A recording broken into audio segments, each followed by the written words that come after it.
everybody, welcome to this episode of Eddie's Customs and Restorations. We have a Miller welder and it's run by a German-made diesel engine, and the fuel filters were replaced by my brother-in-law, and funny enough, we were having a little bit of issues here trying to get it going, and I'm pretty sure somebody else is also going to have this problem. So just kind of went through the things that I know to do, because on diesel engines you have to prime your fuel system. Once you open it up, air gets introduced into your fuel system.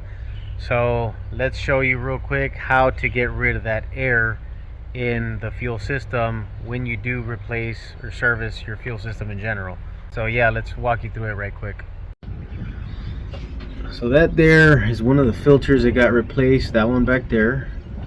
And then this is another filter that got replaced right here. So these two are fuel, that's oil, this one's oil. Okay, so this is our fuel filter. See how the filter is actually semi-full, 3/4 of the way, and when it's running it's actually full. The flow of the gas goes from the bottom up this direction. Okay, so fuel comes in from that side, goes in through the filter, and then comes back up, goes through that hose. That hose is at the bottom of this, and then continues up, goes through this filter, continues up, then comes into here, and then this right here is your prime button. Okay, and then from there it goes in through this red hose. This is just a cover, it's just an insulator, and then goes in through this other filter, then again comes out that hose, comes up, and then right here your injectors, right? So what we were doing is we were trying to push on this guy and continuing to prime it, trying to fill up the suck up fuel through the filter, and of course we just kept getting air bubbles and air bubbles at the very bottom of this filter, so it wouldn't want to fill up. So another thing that most other people will tell you is to crack open a line. So we cracked open this one at the banjo bolt, and then we were getting fuel there, and then cracked open this one, we were also getting fuel here, so we were getting fuel all across here.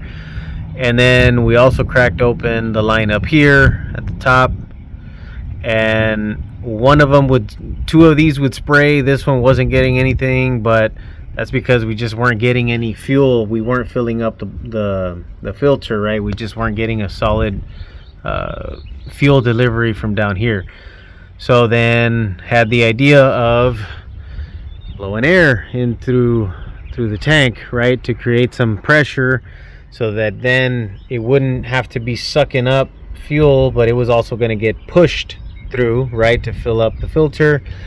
We tried doing it by mouth, and that just wasn't enough pressure. So then notice that there's like a little hole right there on the cap. Well, hooked up this guy right there, that tire inflator tool right there. So hook that up, and all you got to do is put a little bit of pressure into it, a good 10 psi or something, and you should be able to see your fuel coming up and filling up this filter once you're getting that pressure build up in your tank, because pressures need to go somewhere, and it's either going to spit out right there, it's going to spit back. So don't fill it up too much with air. Don't fill it up too much, because then it's just going to spit back out. So just give it a little bit of pressure, again like about 5 to 10 psi, and play with it from there, and come back. You're going to need just 2 people, have one person monitor this guy right here and make sure that it is going up. As soon as it has gone up, go ahead and give it a crank and turn it on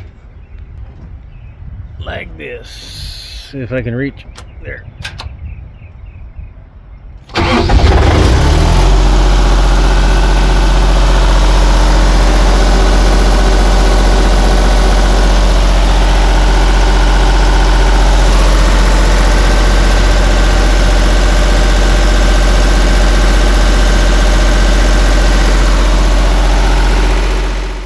Well, if you found value in this video, please hit that like button so that YouTube knows that this is good content, and consider subscribing for more automotive videos. Till next time, you guys be safe. See ya.